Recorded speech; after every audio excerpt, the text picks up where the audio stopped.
I get from both sides, both pro crypto and anti crypto. I will cover this like baseball. I literally don't give a who wins and who loses in the end. They're holding it because they believe that the dollar is being devalued and this is a better store of value. You don't think that's a use case? Could be.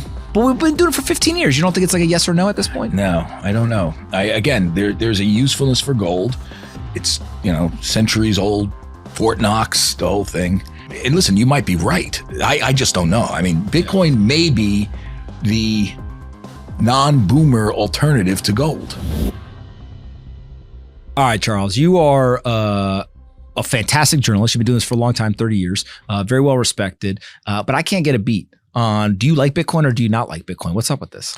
I don't know. I mean, listen, I'll be honest with you. I cover it like baseball. I cover it as if it doesn't matter whether I like it or not.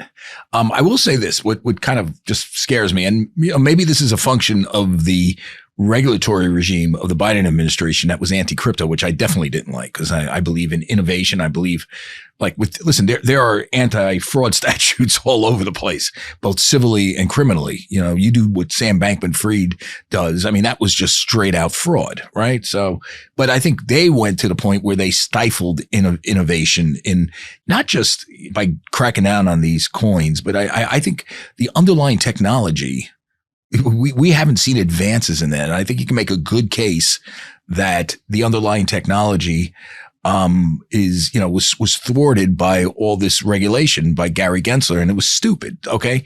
So I give you that. What just concerns me, and now that the regulatory shackles are going to be removed by Trump, which I believe they will be, given who we know is going to be at the SEC, who we know is going to be on this crypto committee that he has. There's a crypto czar. Chris Giancarlo is going to play a role. There's really smart people. David Sachs is really smart. There's really smart people that understand the crypto ecosystem, which is the technology. But I think what we need as the regulatory shackles come off, we need to see technology catch up to the interest in the speculation of the coin. And I think why? Because you need, I know you don't believe this. Well, maybe you do. Maybe I convinced you after our last talk at the Grant Cardone conference, but I think you need underlying value other than a speculative value. There's never been an asset class. I mean, listen, I got a little Italian gold chain here, right? Yeah. It's gold, right? Not that it's worth that much, but it's a Christ head, right? There is a utility for gold. Okay. I want to see utility for Bitcoin more than just like it's in my wallet and it's up 10,000%. All right. So let's talk about speculation first. I would argue that there's but you see what I'm saying? That's my problem. My problem is technology here, speculation here. I want to see them come together. Now, the regulatory regime of Gary Gensler obviously thwarted that technology. But I think that but now it should come together. If it doesn't come together, then I'm a skeptic. You're proving that Bitcoin is valuable. Why? Because we're talking about it? No, because name a technology where speculation didn't front run the technology. No, but it always happens, but they come together. Correct. See what I'm saying? Like, for example, there was a .com bubble and burst, right? Correct. Trust me, I covered it. That shows you how old I am. I wrote a book on it. But the technology and the speculation came together. So then you do have Google at what its valuation is. You don't have AOL Time Warner anymore because that was gone. Netscape is gone, but it's replaced by other browsers. Mm-hmm. So technology and speculation came together. That has to happen. If it doesn't happen, then it's bullshit. So how do you know that it's going to come together? Like, what would be the sign? No. What would be the sign that the speculation in Bitcoin has met Bitcoin, the technology? I think when the blockchain or a blockchain is much more of a mainstream function. Okay. I would say that would be a huge sign that people, and I know you're going to say, oh, people buy, there's a bar down in Manhattan that order a drink. No. There's a pizza parlor on 35th Street that takes Bitcoin. I'm sure. But I mean, when it's much more aligned, I'm all in. So, and by the way, I'm not all in. No, I know. I actually enjoy talking to you because I put you in the bucket of you are cautiously optimistic. Yeah. Right? I mean, like you see that, hey, maybe there is something here, but I'm cautious because a bunch of these people are idiots and they're also saying crazy stuff. I get a lot of shit from the Ripple XRP people, like, which you gave me a funny story before, which we talk about. I was the mainstream reporter that dived into how they got how they might have been unfairly singled out. I mean, I literally, me and Ellie Terrett literally wrote this seminal piece on this. And we wrote it because it was so bizarre what happened. I did a hit. So when Ellie's sitting over there, when did we write that story? November 2021. Okay, November 2021. Top of the market. We wrote the story about how this company Ripple is under the gun from the SEC, and how, there's this huge, fight that's going on about whether they're being unfairly prosecuted or regulated. And we covered it from many different angles. The reason why I did that story is because maybe 3 or 4 years earlier, I did a piece about, I think it was about Ethereum and consensus, where I said they wanted to establish they're looking to establish a regulatory regime. A guy named John Deaton, who's like a big XRP guy and good friend of mine, John Deaton found that clip and he posted it, and I got like 4 million tweets at me. I mean, remember, it was like nonstop and it kept going. So I called John Deaton up. He didn't know me. I don't know him. And I said, what is this? He goes, you don't remember doing this? I said, yeah, kind of. It was like years ago. And then he introduced me to the Ripple case. And so I always thought the regulation of Ripple was, just needless given think about it. They were going after Ripple and XRP while Sam Bankman-Fried, it was going nuts, essentially ripping people off. So I always felt that was regulatory overreach. I always felt there is a need for a safe harbor. So this technology, Ripple does have an underlying technology. We've essentially forced it overseas, I believe, is where it is, because it's kind of in regulatory never land still to this day. The SEC is appealing the case. And then because they brought the case, this is how stupid it is. So they bring the case, they get this moron judge who says, oh no, they don't deserve this. The retail investors don't need the disclosure. They're okay not disclosing to retail, but they should have disclosed it to the institution. This idiotic judge didn't even know that she established precedent that there should be less disclosure for retail. That shows you what a mess bringing this case was and how they went after him. So, so I'm pointing these out. You do get on the side of these crazies on the internet, but again, I'm always going to call it like I see it. And that is a stupid ruling. XRP may suffer if it gets reversed, I think there's a chance it gets reversed and XRP and Ripple's back on the hook. The SEC may drop the whole thing now that Trump's in there, though. That's a whole other thing that you have to worry about. And this is why I get shit from both sides, both pro crypto and anti crypto. I will cover this like baseball. I literally don't give a fuck who wins and who loses in the end.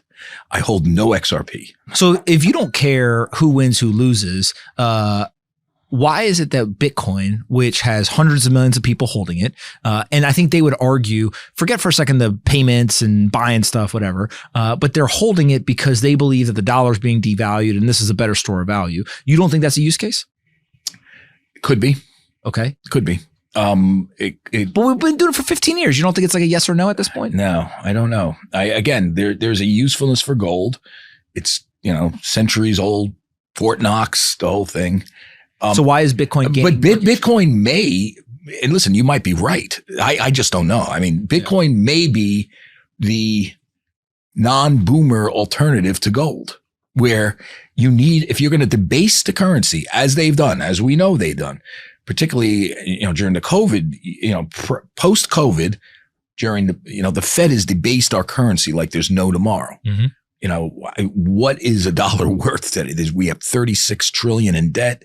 We have a huge budget. We have a budget deficit that's something like 130% of GDP. There's some astronomical numbers. Someone told me the other day that, Trump spent like crazy. I go, yeah, he did. This is during his first term. I believe the budget deficit in 2019, you got to take 2020 out of it because that was the lockdowns and they had to spend. 19, it was something like 700 billion. High. It's like 1.9 trillion now. It's 2 trillion. It's insane. So, there needs to be a store of value, and maybe Bitcoin is the store of value for your generation. Mm-hmm. So that's why I don't dismiss it. I'm just telling you, these are the questions that I raise in my head when I'm trying to look at this honestly. Listen, I've been wrong before looking at stuff honestly. I thought Kamala Harris was going to win. No way. This is why I thought it. And then the last day I just said, here's how I'm going to add it up. It's a dead even race, which it essentially was in many respects. Kind of. In many respects. I mean, it was very close, 50,000 votes here and there in a population of 300 million. That's, didn't even, Trump won by a few percentage points. He won more resoundingly for other reasons, but we can get into that as well if you want.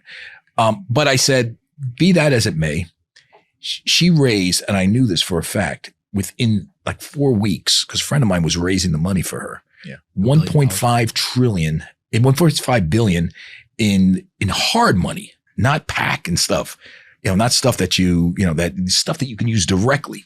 And I said, okay, if I'm adding up, she's got a better ground game, theoretically. You got to give her the advantage. And I was wrong, obviously. You know why? Not wrong by a lot, but I was wrong. You know why? Money doesn't matter in politics anymore?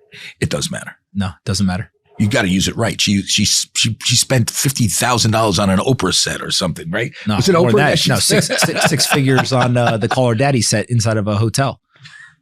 Right. That's what I mean. I mean, if she'd paid me $300K, I'd build her a way better set, and I would have kept half the money. Well, I mean, listen, she was. Let's be clear. If there were two horrendous presidential candidates and one horrendous vice presidential candidate, in Joe Biden, Kamala Harris, and Tim Walz, that combination means you're beatable. Yeah. So the reason why I say money doesn't matter as much anymore is because I think now we've entered this era where money can't buy you influence on the internet. It can buy you influence in mainstream media. It can buy you reach in the mainstream media. They try both sides to use money to figure out on the internet, whatever. But the internet is this like free market of ideas. Yeah, no, I agree with you. And obviously that's 100% accurate. And the reason why it doesn't matter as much is because Elon bought X. I mean, people forget. I mean, I covered 2020. Mm-hmm. They throttled the story that should have won the Pulitzer that year. Not some Russian collusion or whatever the hell they gave it to. They throttled the New York Post Hunter Biden laptop story. Throttled it. Did you write the story? I did not. I wasn't. I was at Fox. I was a columnist, but I believe it's Emma Jo, my good friend of mine. I'm just Emma Jo Morris. I was having a blank there for a minute. Wrote the story, and it's crazy. She was brave to do it too at the time, right? And here's the thing. I don't want to live in a society where we call the journalist brave for writing the truth. I know. It's another discussion, but I agree with you. But the point is, the minute Elon buys X, playing field was leveled. And you could see it. Like, someone writes something about Trump, the usual bullshit about him being a racist or something. 50 people would try him in and go, no, he's not. This is what he meant by this. He didn't. So there was a thing where someone quoted Trump as saying he's going to, jail all his enemies. That meant, you remember that whole thing. And he didn't say that. What he said was people that are burning down the cities, essentially the rioters and the anarchists face jail time. And that's what he meant. And by the way, everybody's for that. Yeah, I don't know. Of course. I don't think normal person. But what surprised me? But that came out, but that leveling influence is because Musk bought Twitter. Of course. And renamed it X, obviously. Yeah. There's two things that I think back to now. One of the things that surprised me in the campaign trail this time was Barack Obama, I thought was kind of above the fray in a lot of stuff. And not me. He used the very fine people hoax. Yeah, not me. Not me. And when he referenced that, I think that my view on how political, et cetera, that really changed my mind. Well, I always knew Barack Obama was highly political. I mean, I don't know the guy. I mean, I know people that know him very well. They like him personally. I don't give a shit about him personally because he was a lousy president in my view. He was also extremely, extremely partisan. I mean, he went in front of the Supreme Court and attacked them to their faces. I mean, over stupid stuff. And, I think, I just think I think he was a horrible president on a lot of levels. So none of that surprised me. None of it the brothers don't want to vote for Kamala Harris. I mean, that sort of, you just know if things go sideways, he's going to go there. Mm-hmm. And, so that didn't surprise me. What really did surprise me on this whole thing, and I wrote a book about wokeness. We should talk about a little bit. What's the name of the book? Go Woke, Go Broke, the radicalization of corporate America. Yeah, it is true. And Elon's proved it's true. Budweiser's proved it's true. Kamala Harris not getting elected proves it's true. But, this, I just didn't understand just how in the bag and woke the mainstream media is, because I'm there every day. And these guys are grew up with these guys. Now, I know a lot of them, older people. I know some of the younger kids too. They literally covered up the biggest story that this country ever has seen, which is the severe mental deterioration of a president. It's crazy. And his number two being a halfwit. Okay. And I think I can say halfwit based on really good evidence, about Kamala Harris, based on how she comported herself during the campaign. The fact that she started every answer with, I came from a middle-class family, go on and on. But why do you think the media didn't talk about the mental decline of Biden? I don't know. And I think they're covering up and they're so woke. It was a virus and if you notice, the media is going out of business. They're definitely going broke. Or the mainstream media like this is where people are turning to more and more. Our ratings at Fox are very good. Post still sells papers. Trust me on this. But I think that a lot of people don't know Fox Business is bigger than the other networks. Yeah. Right. And the audience is also different. Fox News, you mean? Fox Business. Fox Business is bigger than the other financial media platforms. Yeah.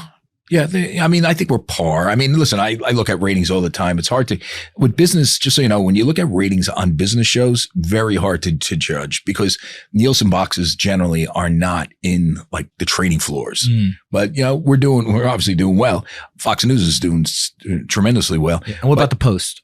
Post is doing great. We literally, the Post is now a national paper. Yeah. Explain a little bit as to you're a columnist, right? Like what is the perspective of the Post in terms of why has it been successful? I think it's irreverent. It loves news. Remember, I'm a columnist, but I break a lot of news. Mm-hmm. I live off that. And I think that sort of irreverence and news breaking is why people read it, and they read it all over the country. Trust me, I go on these. I go to California, I go to Florida, particularly where there's a lot of New Yorkers. Everybody reads the Post, mm-hmm. and they actually get the hard copy, which I find fascinating. Mm-hmm. I haven't read a newspaper in years, like a real newspaper. Mm-hmm. I read every day, but people actually like reading the Post. It's like a fun read, and and we break news. So I think when you go woke, you go broke. And these reporters, here's a fascinating thing. I wrote a column about this in the Post. It was July 2023. So we're talking about more than a year before the election, right? I wrote a column that said for some reason, there's a spate of Wall Street research. It was like 5 or 6 things about how Joe Biden is not going to make it. And that if he waits until after the election, after the new year, it gets incredibly difficult to dislodge him. And there's all this sort of all this sort of turmoil that's going to go on if you try to get rid of him or if he drops out. This was Wall Street wrote. This is me at the Post doing a column about these Wall Street research. How did the Wall Street researchers smell him dropping out and not the guy at the New York Times that covers the White House? Well, is it because the Wall Street guys have skin in the game?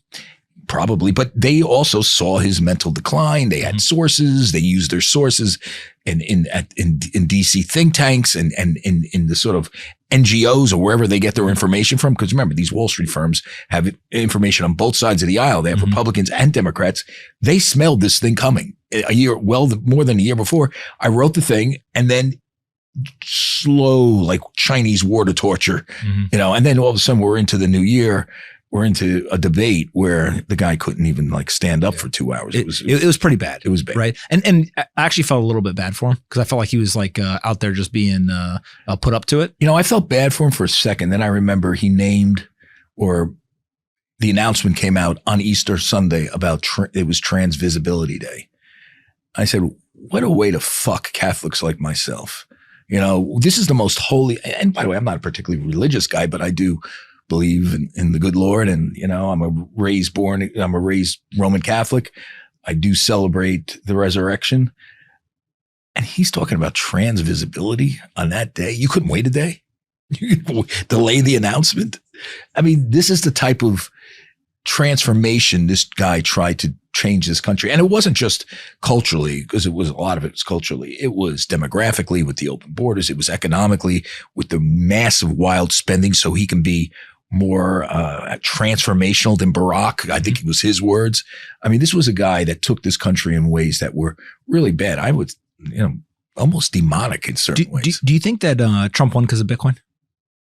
I think it was a push. Clearly he was, the guy has got these innate political skills that people don't give him credit for. You know, I was watching him, cause I was at a restaurant with a bunch of people. We had like a little debate dinner and we were watching him and Kamala go at it. And, you know, I never forget, he goes, you know, we were talking about Springfield and all the immigrants that descended on the town. And he says, oh, it's horrible. They're eating the cats. They're eating the dogs. They're eating the pets of the people that live there. I'll never forget that. I'm like, oh, God, that's like a little crazy, right? So, and she had that weird smile. Like, what are you talking about? Right. So I thought, okay, he's going to be derided as a racist because these were Haitian immigrants. And it's, you know, then there's all these stories about no one found the dead cat, you know, or a cat being cooked with a apple in his mouth, a skin cat. But the next day, all the kids on social media, That's all they talked about. and they were dancing to it. Yeah, the songs. So he kind of knew that by going there, it would resonate. And then people started talking about Springfield and, you know, 20,000 immigrants on a town. But the same thing with he smelled something here with Bitcoin. He saw 50,000 and crypto holders in the country, or for not 50,000, 50 million. I'm sorry. He smelled that they were being oppressed by Gary Gensler, which they were. He smelled that there was technology there. Elon spoke with him. David Sachs spoke. I mean, people talked to him about this. His kid is involved. Mm-hmm. And he said, this is a no-brainer. And he went for it. And it just shows you the political brilliance. And by the way, crypto does have political staying power now. We should point out, again, I'm going to cover this like baseball. Carolyn Crenshaw is not going to be an SEC commissioner because crypto stepped up to the plate and says, if it's told Congress, both sides, if you put her to a vote, we're going to hold it against you. They raised a lot of money for Trump. I think they raised equal money, but you know, the way I understood it, the way it was broken down is that it was equal in sum because like one guy, you know, essentially accounted for all of Kamala Harris's crypto money. Trump got a much more broad based and he had the industry behind him. Let's face it. So he was brilliant to tap into that. I still don't think he gets it like you get it. Just so you know, this is like, he's looking at this as like, you know, how many votes? Yeah, let him do some Bitcoin. I'm just trust me on this. No, Donald. So a couple things. One, when the debate ended with Harris, I went to sleep that night. And if you had asked me, I would have said Harris won. That was my thought process going to sleep that night.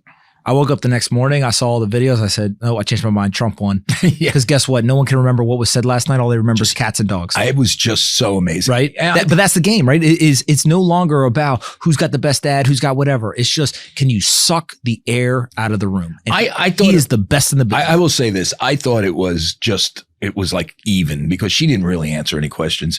I thought it was a missed opportunity for him to like. Because he was leading at that point. Then apparently the polls, if you believe the polls, they tightened. Although from my people in the Trump campaign that were in the campaign and the transition team, this was the other thing. They told me they never thought he was going to lose. Yeah. And I thought they were just blowing smoke up my ass. And I was like, but these are people I trust. And I used to tell people at work, they were like, of course the Trump people are going to. I said, no, these are people that I've known. You could have came and asked me. I said 3 weeks before, landslide. You know why? They thought he was going to win all these states. And, you know, and here's another tell. So I wrote a story in the Post and on Fox that said, Jamie Dimon is letting it be known that he would work for Kamala Harris if he was asked, of the two. This is as Trump was pushing him like left and right, trying to get him to like, remember he would mention his name every 5 minutes. It was like kind of funny. He mentioned his name at the New York, what was that? The Economic Club in New York. And he wasn't even in the audience. And I called up like his PR guy goes, Jamie here? And they goes, no, I heard Trump mention him. And so it was just funny because he just has a man crush on Jamie. And Jamie has a man crush on him. It goes both ways. He's like literally like fascinated by Trump. You know, guys like with guys that are powerful and that kind of earn their power are like that with each other. Like, how did he get here? This is how I got here. And Jamie did earn it. And so did Trump, right? Different ways. Anyway, but Jamie lets it be known that he'd work for Harris. And this was like when her poll numbers were up, right?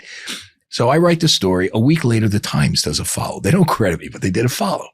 So I'm kind of pissed. And I call up JP. I go, did you tell him I had this fucking story first? And they're like, yeah, we did. They left. Yeah. But it's untrue. I said, what do you mean it's untrue? He goes, no, he's staying neutral. So then I wrote the story just to fuck the Times. So he's going neutral, right? So it's just the way you play the game. And then I thought about it for a while. So now what made him change? The polling changed. The internals for Trump got a lot better at that point. I called up my guys. Oh yeah, we're rising. We think we got this one. The trend is our friend.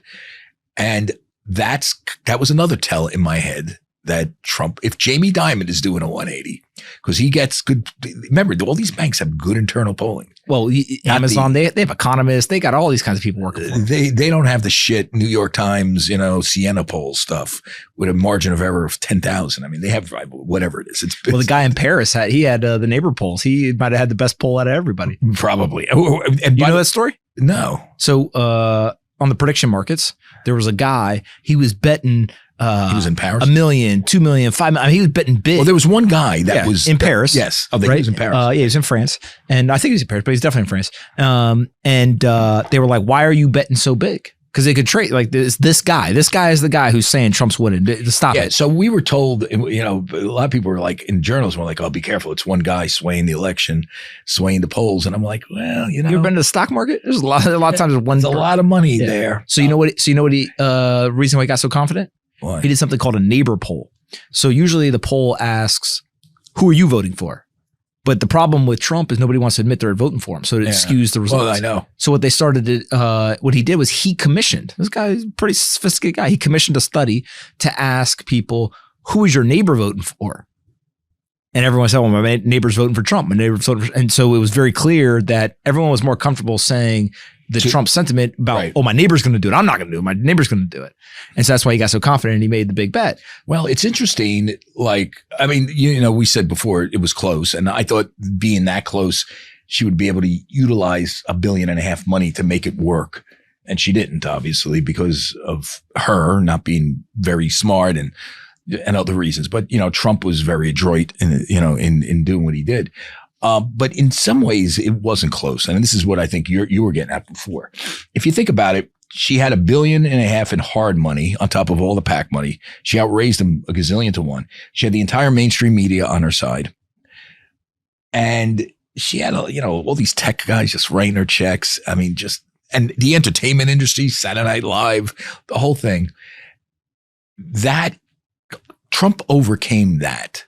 Okay. Now, if you look at and here's where it's really not as close. If you look at it by issue, obviously people have a problem with Donald Trump's personality. I don't. I've known him for like 25, 30 years. I've known him for a long time. And I've covered him, and he's a New Yorker, right? So he's a little crass. But a lot of people get turned off by it. But if you look at it by issue, he's way ahead of her on every issue. Way ahead of the Democrats on every issue, incompetence in handling the economy, the border, you name it. The only thing he might not be ahead of her on is abortion, but it didn't matter that much because most people realize abortion is not illegal.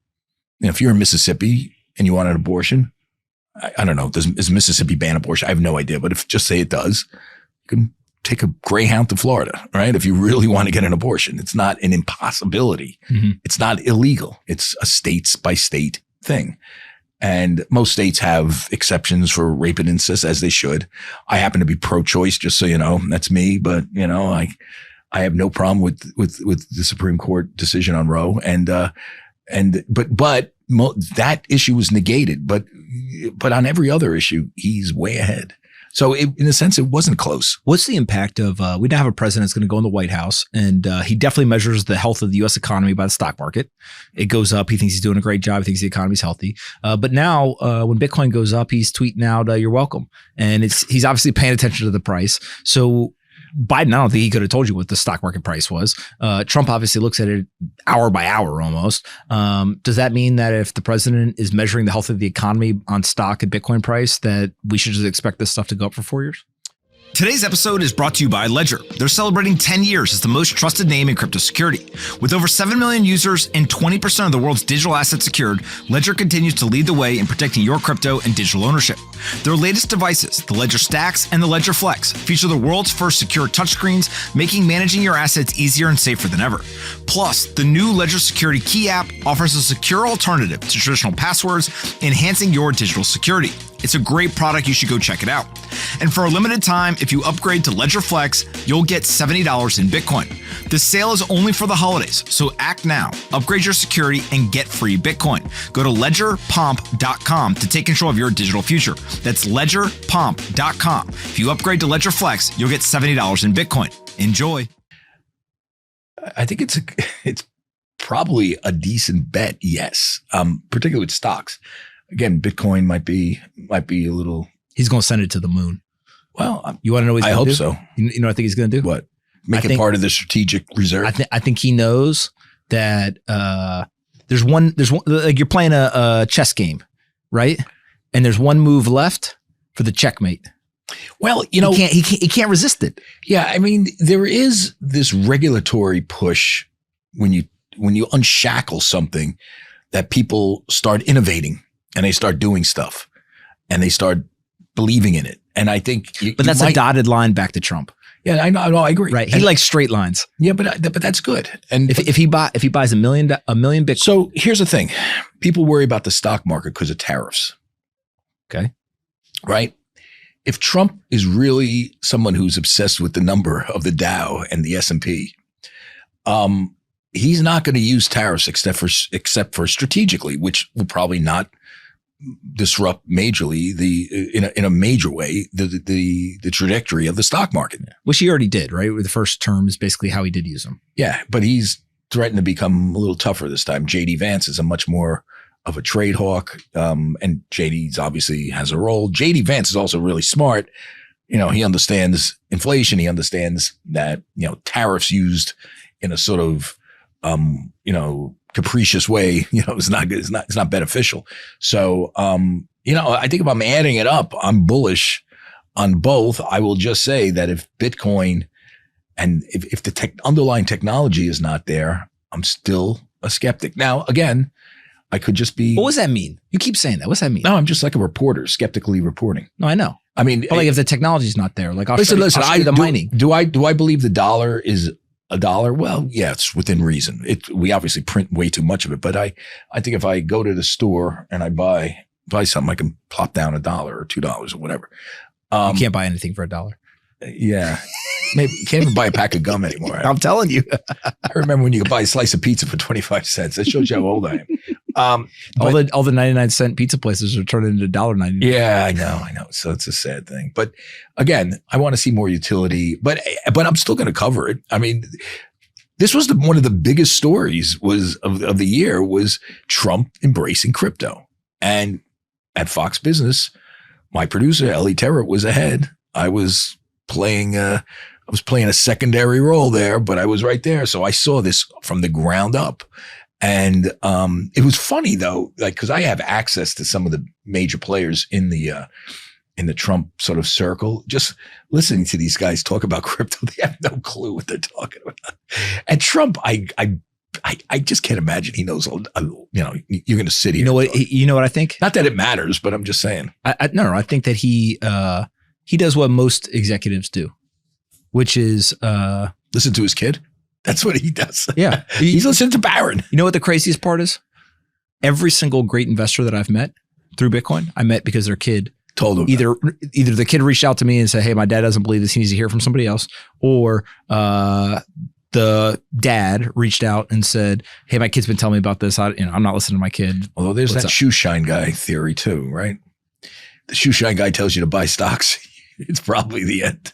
Yeah, well, to a degree, except for if you're in the right building and every single great investor keeps coming down and telling the shoe shine guy what stocks he's buying. That's true, but they lost out too. Those great investors in 20. Listen, I don't know. I mean, I'm just saying that I'm. What's up with the Fed? You think that Trump and the president should be more involved in monetary policy, or do you think the independence is important? We had independence, and he fucked everything up. Who did? Powell. Powell debased our currency. I mean, if you really want to know why people are buying Bitcoin, that's one reason. And if they're like, if they're all wringing their hands about, all these guys going into crypto. Well, did Powell do it, or did Powell just extend the game because Bernanke did it? Well, it was a combination of both of them. He was always easy money. And he just ramped it up tremendously when Biden got into office, where they just lit the fuse on inflation, which, by the way, so I used to have all these people, really smart people. One guy, I don't want to say his name, works at CNBC. We have dinner every now and then. And they're like, we're in a restaurant in Manhattan, one of my favorites, called the Ilios on the Upper East Side. And we're in there. No free ads on the show. Yeah. Okay. But it's really good, to be honest with you. And I pay for every fucking dinner. So don't, I have a table after me there because I spend so much money. So how much does that cost? It's a lot of money. It's a Manhattan restaurant. It's expensive, but it's worth it. I love the place. But we go in there, and this guy from CNBC would say, look at this place. It's packed. People are buying wine. The Biden economy is growing. It's doing it. So I'd listen to him. And then I go to my diner, and there's a diner I go to. My friend owns it, Mike. He's a Greek immigrant. He's owned the Coopertown Diner on 20th Street forever, 20th and 2nd Avenue. There go the free ads. Go ahead. Good place. Not as expensive, a lot less expensive than Ilios. And Mike will would be crying to me every day. Oh, Charlie, I can't make a need. Prices are still high of what we have to, even though the inflation rate is down, his prices are still wickedly high from his suppliers. He can't raise them enough because it's his price point is beyond, his average person is not a Wall Street executive. It's a construction worker or whoever. It's people in that neighborhood. And, so inflation, there was a tale of two economies that I think a lot of people didn't pick up, that Trump actually picked up on. And Powell's responsible for that tale of two economies. He printed money when they didn't need to print money. Inflation was transitory. Yes. Remember that whole thing? By the way, we were coming out. Trump spent a ton of money with Congress, and there was low interest rates during his last term. When everybody was getting the vaccine and we were opening up the economy in the early 2021, our economy was growing. It wasn't stagnating, yet they still kept printing money, and Joe Biden still kept spending. So you got to the Infrastructure Act, they had the CHIPS Act, the Inflation Reduction Act. Yeah, which was like an Inflation Reduction Act. So it's a lie because it created inflation. So think about that. This was that's the fiscal side, the monetary side. If it's independent and he did something so reckless, shouldn't he have someone to tell him, you can't do that, you shouldn't do that? Well, Biden called him into his office, remember? It's like the teacher getting called to the principal's office. Yeah, print more money, please. I mean, that's what I'm saying. I mean, let's take out the facade that it's all like they're totally independent. There is political pressure, but maybe there needs to be some more. I don't know. I just think. Do you think the president should set monetary policy? No, but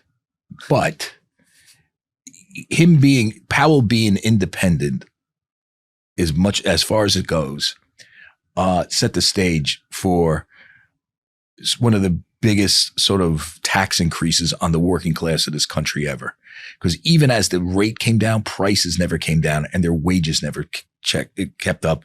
And average people are hurting. The Ilios crowd, markets, you could speculate if you got money, as you know, and you can make a lot of money.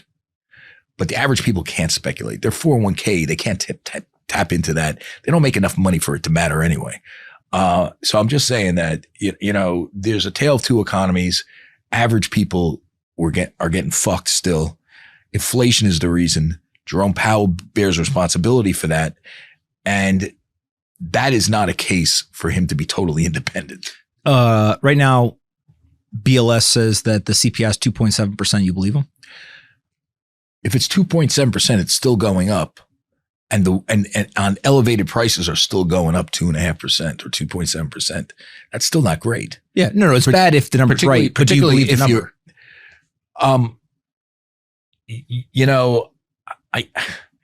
don't believe these numbers all the time because, Zero Hedge did a lot of good work on this, on the real sort of unemployment rate, and it catches up to you. At some point, that number will be right, but often the first read on it is wrong, and politicians use that to tout But I think it's almost immaterial. It's inflation going up 2.5%, 2.7% on inflated prices with wages kind of stagnant is not good. Mm-hmm. I mean, that's why you have a working class that's saying, fuck it, I want to change. I mean, it's just the way it is.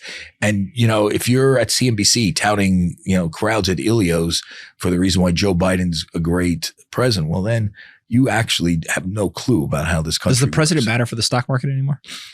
Oh, absolutely. I don't think it matters. The president? No, it doesn't matter. Yes, it does. You want to debate it? I'll tell you why. Why? Stock market was up all-time highs under Trump. Stock market was at all-time highs under Biden. Stock market's going to be at all-time highs under Trump. The single most important thing for the stock market is actually, are they printing or are they not? So the president can... Well, the single most important. Yeah. So it doesn't matter who the president Okay, so is remember, on either side of the aisle. how much has the stock market gone up just on Trump being elected? Of course, but it also went up. But it also went up under Biden. No, but it didn't go up. And on Biden being elected, hold on, didn't go up. Hold on. If you go back and you look over the last 40 years, No, it's up. it only went down. Only went down under one president, W. Bush. Right. The two best stock market performances. Well, it went down during the financial crisis. Yeah, at the end of his term, right? So it went, so it ended went up. up. It went up before that. Right Correct. before the financial crisis, it was at a Yeah, but from start to finish, he ended up down. He's Right. the only one over the last 40, 50 years. The Right. two So- best and Bu- performances were Clinton and Obama. Now, Obama, because he started with a low point, right? Whatever. But basically, the stock market goes Dow up. 6,000. Yeah, stock market goes up under all. In March 2009, Dow was 6.2, and because of your point, QE. Yeah. But I will posit that the layer on top of that is fiscal policy. Mm-hmm. And and here's something else that we have to just sort of decouple the stock market. And I mean, listen, I'm in it. I cover it. Mm-hmm. I think stock, investing in America Inc. is a good thing. Mm-hmm. It's a good thing for average people to do as well. There are two economies. What might be good for the stock market is not necessarily good for average Americans. And Biden's going to get credit for this. That's the other thing people don't talk about. I don't think so. No. He 100% does. Because when Credit he for what? when he started as thrown president- out. No, but he gets credit for all of this stock move. When they look back, they're going to say from the day he took office to the day he left office, even though the stock market is going up because Trump is the incoming president, Right. his clock doesn't start till he's actually the president.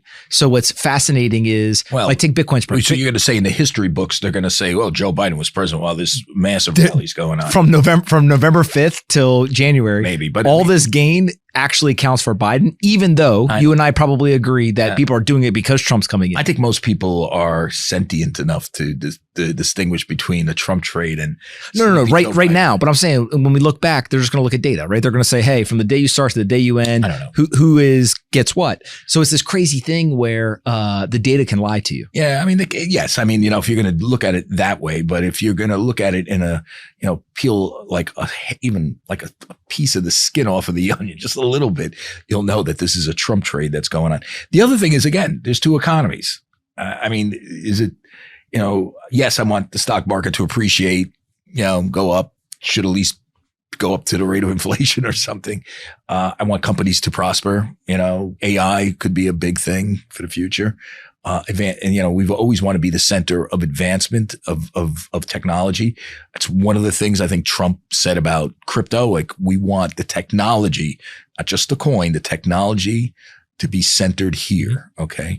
By the way, for the technology to be centered here, we need alternative sources of energy like nuclear power, which is another interesting topic we can get into, but that's a whole other story. But my point is that there are two economies. There's the market economy and then there's the real economy. Donald Trump, if he wants JD Vance to become the next president, we should worry about the markets. But his biggest focus should be on Main Street. And I think that's so he's got to secure the border. He's got to build more housing. What else he got to do? I think you secure the border. I don't know how you build more housing maybe you take off regulations that prevent housing construction. The challenge or the complexity is that the regulations usually at the local level, not at the federal level. Right. So it's not easy, right?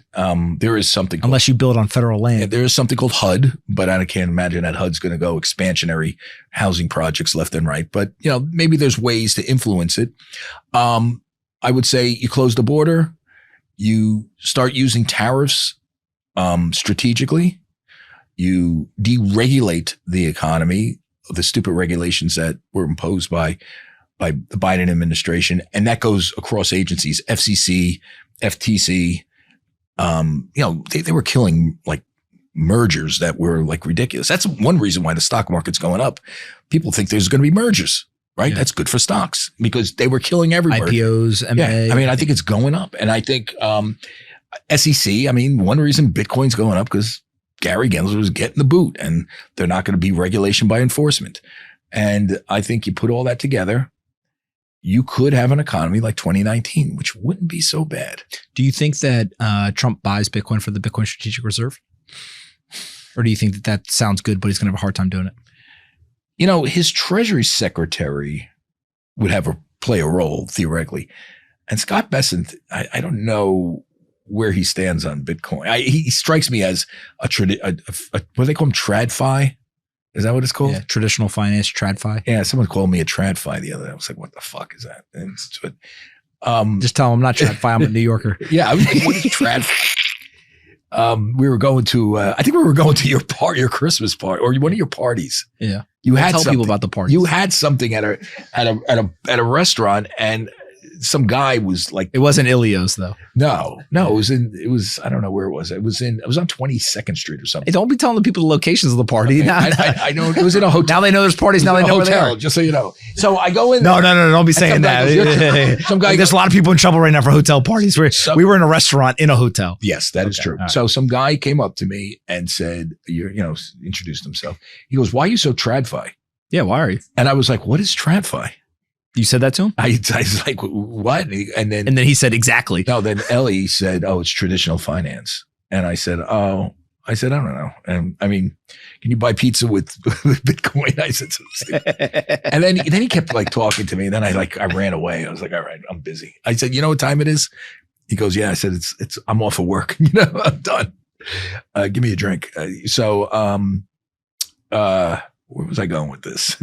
You're going back to how Bitcoin you think is going to go up because Trump's going to buy it. Well, I don't know. And I don't know if, this is it. I don't know if Scott Bessent is TradFi. I don't know if it matters. Well, he's definitely TradFi, but I think he is open or sufficiently open to negate his TradFi-ness. I don't think that Trump puts a anti-Bitcoin Treasury Secretary in place. Well, I don't know if it's anti-Bitcoin, but I don't think he asked him about that. I think it was other things. I would bet. I bet a lot of trade. Money. It was trade. It was budget deficits. It was taxes. That was his main thing. Remember, what is his big mantra? 3-3-3. Cut 3% growth. Cut the budget deficit. 3%. And there was one other 3. I don't remember. Yeah, maybe. But it sounds good. Yeah, it sounds good. But, I'm just saying, Bitcoin did not fit in that. Yeah, that calculus. So, well, Bitcoin will go up 3x. It might, and it might not. I don't know. But I just want to cover the ride here is going to be interesting because it's definitely a new ball game. And he's got a lot on his plate too. Let's be clear here. Trump. Trump. He's got closing the border is not going to be easy. You don't think so? It should be simple, but it's, you got courts that weigh in and it's a big pain in the ass. What do you think about, I saw Tom Homan, you know that guy, right? I don't know, but but you know who he is. I like what I hear from him. Yeah, I saw him and I don't think this is out of bounds. I said to him, I heard that you're going to unleash the tier 1 special ops on the cartels. He said, let's see what happens. It's funny you said that because I was listening to Rogan. When I work out, you're racist. You listen to Joe Rogan. Yeah, I know. And so I work out to Rogan and a few other podcasts, and he had who did he have on? Not Sean Ryan. He had the guy from Black Rifle Coffee. Yeah. Evan Hafer. Yeah. Evan Hafer. That's good memory. Yeah. So they were talking, cause he was a special forces guy. Hafer was, I'm impressed. You know who Sean Ryan is, Evan Hafer. Oh, I listen to all their stuff. And so Evan Hafer was talking about unleashing the special ops guys. They don't fuck around. And, he said, well, the cartels think they're tough. I mean, they terrorize villages and, rape and murder women and children. But you start fucking with special ops guys, you're fucking with another level. I mean, you don't you don't believe what they are capable of doing, what they have done that we don't even know about. Yeah. Which is the way it should be. But I think that if it came down, it's kind of like Canada. You know, the state of Canada is now going to join the United States of America, I heard 51st state. Governor Trudeau. But you know, when he came out, he said, "Look, I'm going to put the 25% tariff on Mexico and Canada." Mexican president called in fucking 2 hours. Trudeau's down in Mar-a-Lago 2 days later. I mean, you know, whatever, right? it is amazing that these like 2-bit leaders of these countries were like, it was like the tail wagging the dog with Biden and Kamala Harris. They were so weak. You know, Trump in one day says, "Hey, I'm going to put the 25%. No, please don't. We'll give you everything." Yeah. I mean, you know, we are America. Why should we be getting fucked at every turn? I think there's a big thing if they just announce they're going to use the tier 1 special ops, the cartel, they're businessmen. They may just leave. No, I think that let's negotiate. Right. I think that there's a lot of change happens because by the way, we've seen this in other places in the world. A lot of people forget, you know, It'd be nice if they killed some of those cartel people first before we let them go. It will look, if you go and you do a dissection of how the Taliban makes money, people will be surprised. Obviously there's drugs, there's all the things you would expect. They control some of the mines. Oh, of course. I'm right. Sure. You know, there's a lot of stuff that they have that, and it's business. They shouldn't be in our country though. I mean, I think the negotiation is you stay, we kill you. Mm-hmm. And if you, and that's it, you can do whatever you want in Mexico, but you stay, we kill you. And then we tell Mexico, if they keep smuggling drugs across, that's like almost an act of war. Yeah. So be prepared. I mean, I think you got to do that. I think that what's great about Tom Homan and Trump is I think I know they have it in them to say that, because they ain't woke. That's for sure. One of the things I've thought a lot about is you grew up in New York, right? You've been here a long time. I lived in the Bronx until I was 6, 7, and I grew up in a place called Yorktown Heights, New York. All right. So if you go back 30, 40 years now, the Italian mafia was big. And I would argue, I think a lot of people would argue that in certain neighborhoods, not all neighborhoods, but in certain neighborhoods, they had a monopoly on violence. And they had an ethos to them that was, you know, mess with women and children. Certain things were inbound, certain things were out of bounds. They allegedly had even different activities that they would engage in, not engage in, whatever. When the mafia fell, the monopoly of violence in those neighborhoods shifted from them to the state. Yeah, that's true. And when the monopoly of violence shifted to the state, the ethos, the values of the state were very different than the mafia. You know, there is a glamorous. I know a lot about the Italian mafia only because I have family members that know a lot about it for reasons we don't need to get into. There's a glamorizing of it that's unwarranted because a lot of these guys were cold-blooded, murderous, torturous killers. That being said, yes, there were rules. You deal or die was a big rule in the Gambino family. Mm-hmm. That doesn't mean deal drugs. Yeah, that doesn't mean there wasn't drug dealers in the Gambino family, but of course it was an overriding rule. They hated that because it was just people go to jail for a long time, and it's you try not to, you don't kill women and children, you leave them out of it. You know, the reason I bring it up is because, by the way, there's no such rules by the cartels. Of course, family. But here's where I'm going with this is. Today's episode is brought to you by Gemini. The future is being built today, and the future of currency isn't dollars, euros, pounds, or yen. It's crypto. And Gemini thinks that's a great thing because a future where money is decentralized, inclusive, and globally accessible, that's a future that we are anxious to be a part of. Gemini teamed up with futurists, technologists, and designers like award-winning artist Matt Griffin, known for his illustrations for Dune, to craft a vision of the future with crypto at its core. The creative theme, Go Where Dollars Won't, emphasizes exploration, growth, and the crypto market's limitless potential. Whether it's going on that Martian safari to capture an unforgettable photo of a herd of woolly mammoths grazing the red planet, or using Bitcoin to pay for your lift pass to go strata skiing down the mountain peak of a breathtaking comet. Whatever adventures we'll be living, one thing is for sure. In a future this fantastic, the limits of traditional currency simply cannot keep up. Financial innovation will usher in this new frontier, and so go where dollars won't with Gemini.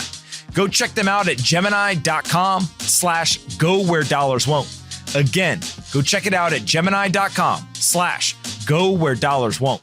If you think about the value system that governed New York is kind of a microcosm, but the entire country, there are certain areas where there was kind of American values. There were certain areas where there was Italian values. There's certain areas where now pretty much across the entire country, there is the government values. And the truth is that the government is pretty much an inanimate object that doesn't have a value system that is similar to these past times. It does have. I wrote a whole book about it. And one of the things about my book that's interesting is my book is about how corporate America started reflecting the sort of progressive values of the AOCs and the far left of this country. But what I get into a lot in Go Woke, Go Broke is, how government, started pushing these things, particularly during the Obama years and in a major way through the Biden years, which foisted it upon other cultural centers such as media, which didn't need much convincing because it's very woke in itself. And even though it is a business, and corporate America, there's no greater signal of that you have to adopt cultural change, i.e. tell kids they might be trans when they're 5, which is what was going on there for a while. And that's what Ron DeSantis tried to prevent when he wanted that law that said you can't teach sex ed, particularly gender fluidity, to children. Okay. I mean, it's pretty crazy. It's pretty crazy. Disney opposed that. First, didn't get involved, then opposed the new law. Think about that. Bob Chapek used, and I get into this a lot in my book, used the power of the Disney shareholder to say children should be taught gender fluidity in schools. And he came out and was going to oppose the law and use the marketing might of Disney and the lobbying might. That's outrageous. It's to me, it's one of the sort of, it was one of the low points or the high point, however you want to put it, in corporate wokeness. And, it started unraveling after that. DeSantis, as you know, eventually won the case, went to court, looking to remove Disney's status as an independent entity, which he cut a deal with it, which essentially happened. It's like Vivek Ramaswamy, right? With Strive Asset Management basically said, hey, look, we're going to be a big shareholder. We're going to have the same kind of investing strategies as everybody else. We're going to fight you. We're just going to, if you send a letter saying that you want ESG we're going to do what BlackRock is doing. So that is happening. But remember, it all comes from, because you made a statement about how government has no values. It does. It embraced a sort of neo-Marxism of wokeness that said to children, you need to be taught this. And you know this because the Biden administration fought for laws that allowed transing of kids. But basically, to me, those aren't values, right? No, they are values. No. To me, it is. No. To me, it is. If you pursue the avoidance of offending anyone, that's where you end up. No, it's more than that. It's a proselytizing. It's a proselytizing set of values of. So that's scary. That's what America rebelled against. It's almost, you're essentially gaslighting the American people to believe men could be women and women could be. Listen, I have trans friends. In my book, I use preferred pronouns. Trans people deserve every right. This was not an anti-trans book. This was a book about shoving a cultural change down the throats of American people, and not just on the gender issue, but on race, on diversity, on climate, that we have to believe in these sets of very progressive facts, or else we are evil and should be canceled. And and that came from government, got foisted on business, and business became a major player in that. And how I said that was outrageous. It's not just wrong. It's illegal. It's against the fiduciary responsibility of every CEO, and how there became a backlash to that. Thank God, not just a consumer backlash, but a legal backlash. What are you most excited about in 2025 finance wise? AI is going to be interesting. Is it? You like it? Well, it's interesting. Are you scared of it? Good friend of mine is Tucker Carlson. I love Tucker. He's a colleague of mine. Canceled, but he hates AI, and I listen to his podcast. He's another guy. I listen to his podcast all the time. It's great. But why does he hate AI? He thinks it's going to take jobs and take over the world. And you think it could take your job? It can't. No? Why not? I've seen all the writing that, first off, AI is a shitty writer. Yeah. Oh, it's horrible. But right now is the worst it's ever going to be. Yeah. But even if they get a lot better, they can't report. Why not? Well, when was the last time you spoke to a bot? I speak to a bot every No, single I mean, day. they have to there's something called libel. Yeah. I mean, people forget journalism is a craft. ABC just learned that. Yeah, they all have. And here's what I would tell you. When you work for me and when I do my thing, you have to go, you have to not just write it well, you have to report it out, Mhm. and it's got to be legal. What do you think about the ABC George Stephanopoulos situation? Because let me frame this for people who aren't paying attention. So he was interviewing, I think, Nancy Mace, a politician.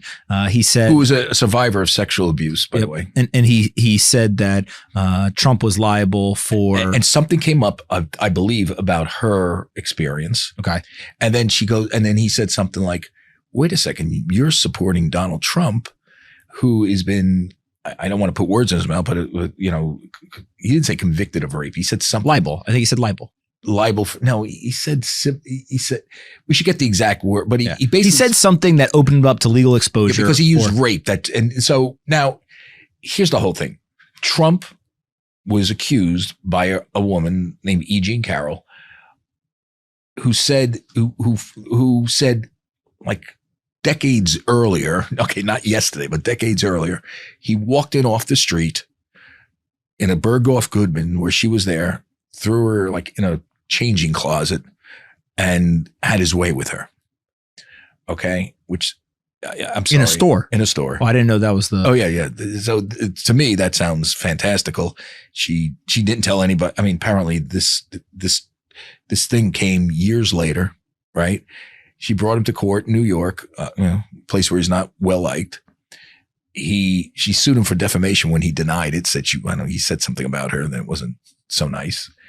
And shocker, right? And the court said he was liable for sexual assault, not rape.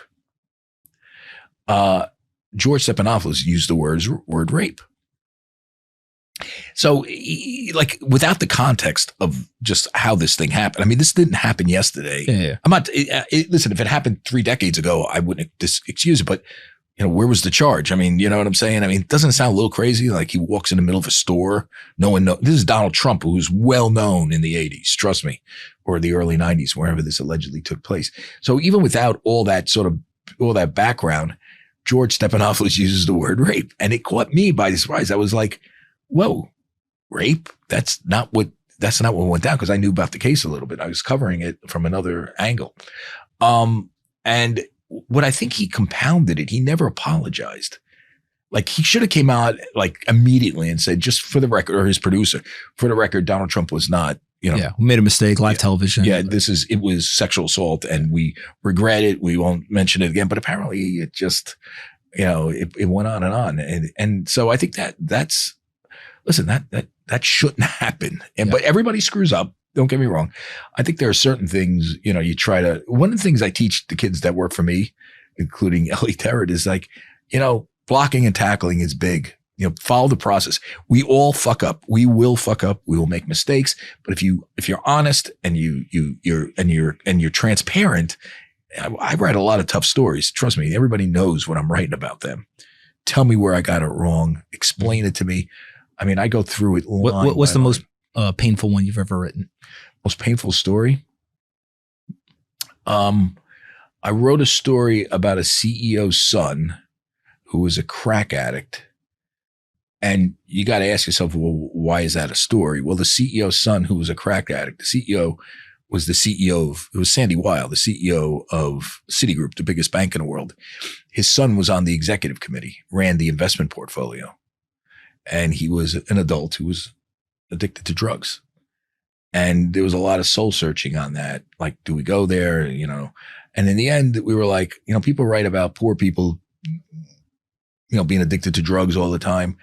There is a message here that this affects rich people. This guy is not just a broker. If he was just a broker at the bank, I would be like, okay, but he was he was like a major player at the bank that had this obvious drug problem. And, But like, why was it obvious? Somebody called you and told you? Oh yeah. He was in in meetings with people and stuff like that. Yes. And it was sad. It was a sad story from a guy that was apparently a nice guy that, had this issue, and I wrote about it. Yeah. I saw recently there was an article that came out that said like everyone on Wall Street's doing drugs. You see that? Yeah. They're saying like cocaine. They were saying now maybe it's just me because they don't do it in front Adderall. of me, and I go to bed at like 9:00 at night these days. Except for when you're at the party on 22nd Street. Yes, but I never was. I mean, I knew a lot of Wall Street guys. I was never like around like people rampant drug use. Because you're a journalist, not going to invite you and be like, "Hey, watch us do this." Some of these guys are friends with me. I mean, we're friends. I mean, I go out with guys that were on. They were never like dropping lines in front of me and let's do one. Charles. It just never happened. I mean, You think you're jealous they were doing it with other journalists? Oh, I wouldn't do it anyway. I haven't touched. Listen, when I was a kid, I did a lot of crazy stuff, but I haven't done crazy stuff since I was a kid. But I mean, that's just not me. I mean, what gets me going? I like, you can look at my my Instagram feed, food and workout videos. So I mean, I just don't. I don't engage in that. But no one has ever, I've never seen it. And no one covers Wall Street more than me. It was funny once. I was in the Bear Stearns elevator. I want to say this is before they blew up. So yeah, it was in 2006. Bear Stearns stock was at the highest. I was in Bear Stearns executive elevator with the CEO, Jimmy Kane. Remember Jimmy Kane? Mm-hmm. Good guy. And Jimmy goes, "Hey, put out your hand." So I put out my hand and he drops a joint in my hand. I'm like, "What the fuck is this?" He goes, take it, smoke it. It's good for you. I'm like, Jimmy, I mean, what am I, 15? I mean, come on, what is this? He starts talking about how he smoked. Yeah. He smokes. By the way, this all came out later on, how much pot he smoked. And I was like, I'm not taking this. Get the fuck out of here. So that was about as close as it came to me. And it was a joint. It wasn't a line of coke. That's fine. He apparently he had a medical condition where he did it, just so you know. He wasn't like some bum. Yeah, he wasn't a guy just. All right. Where can we send people to find the book? So the book, which we talked nothing about. We did talk about the book. No. You talked about the whole thing. No, I had to like bring it up. Are we done? Are we done now? No, go. What do you want to talk about? Because I want to talk about my fucking book. We talked about the book. I think we should talk more about it. All right, go ahead. Did you read it? No, you didn't even. I gotta get me you. a copy. I'm gonna get. I think you want me to go get a copy. We'll go to the Barnes and Noble. We just read it out loud on the podcast. Yes, read the whole fucking thing. A reading that would be hysterical. Yeah, Jocko Willink style. There's another guy I listen to. Shocker. So I think, why should people buy it?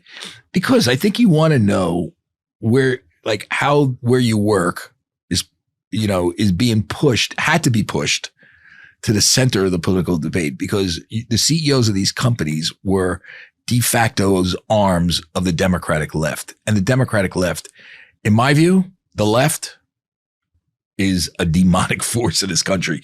If you're going to lead an effort to convince parents that your toddler at 5 could be a girl, he's a boy, could be a girl, that to me is getting very close to satanic.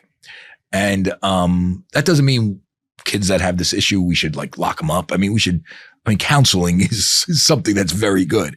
But, this sort of movement to just change the entire ethos of the country to believe in leftism, that America is systemically racist, and you should be taught by Ibram X. Kendi about how you're a white male. Therefore we have to excise the demons from you, the racist demons, because some cop in Minnesota mishandled an arrest that killed somebody. Unfortunate, but that doesn't mean I'm systemically racist. Companies engaged in that at the very top of our economy, and they're huge companies. And I think you kind of want to know this, and shareholders should know this. Average people should know this, and you should know as a consumer. And you should also know that you don't have to fucking take it anymore, and you can rebel against it. If Budweiser tells you that putting a trans woman in a bubble bath, half naked, sipping a Bud is like, okay, well, drink another beer. I mean, you can rebel, and it could change things, and it has changed things. And I think people have a bigger voice than they realize. Yes, they do. And Bitcoin might be part of that voice. I'm still like gauging. I don't know. Listen, do you own any? No, I don't own shit that I write about. Yeah, but why don't you like put in a trust or something? I still own it. It's in a trust. That's like one of those dodges. No, for your kids. Trust me. Don't punish your kids because you don't want to. You just don't want to go there, in my view. Yeah? I mean, yes. I don't know a lot of journalists. They own like indexes and stuff. Yeah, I do that. Yeah. Okay. Yeah. So not single names. It's hard to. You just don't want to go there. It's really muni bonds. I love. Oh, don't even get me started. Come on, stop. You don't like it? It's the best tax break in the world. That's a tax break they probably should get rid of, but they're not. Bonds are losers. Muni bonds are good. Believe it or not. What's the rate? Tax-free rate? You can get 5% tax-free. Not keeping up with inflation. Yes, it is. It's tax-free. No, at 5%, it's not keeping up with inflation. Well, then it's 8% if it's tax-free. Huh? If it's 8%. Still not tax. It's still not keeping up with inflation. Inflation is what? 2.7%. Come on, stop it. Just tell you.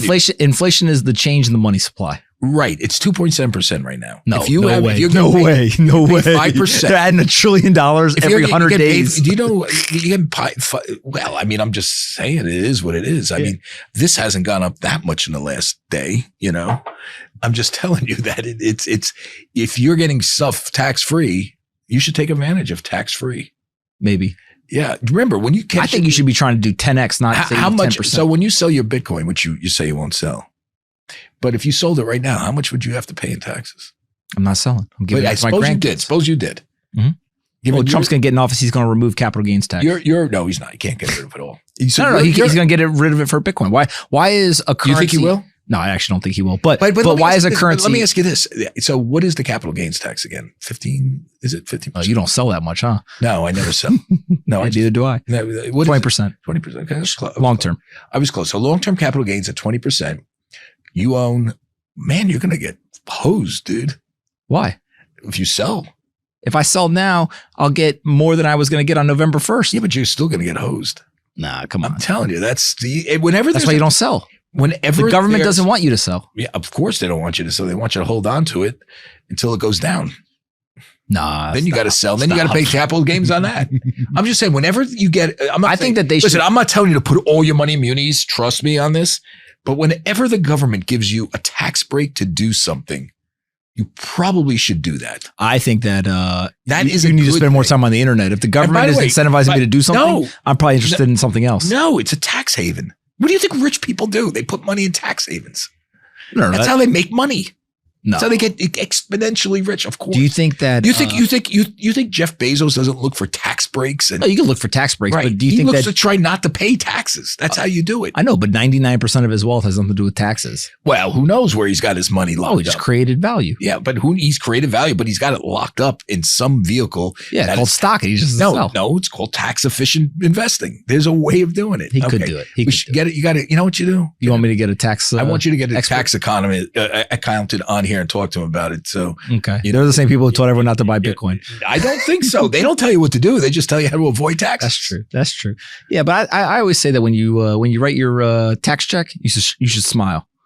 You're contributing to the economy. No. You're contributing to the government. Yeah, I want to pay as least as possible. Yeah, well, Trump would say that makes you smart. That's Trump. Yeah, think about Trump. You're telling me the smartest guy, the one guy that doesn't want to pay any taxes, which he apparently, according to his leaked documents, this guy, we should end it on this. And this is why I'm hopeful for the next 4 years.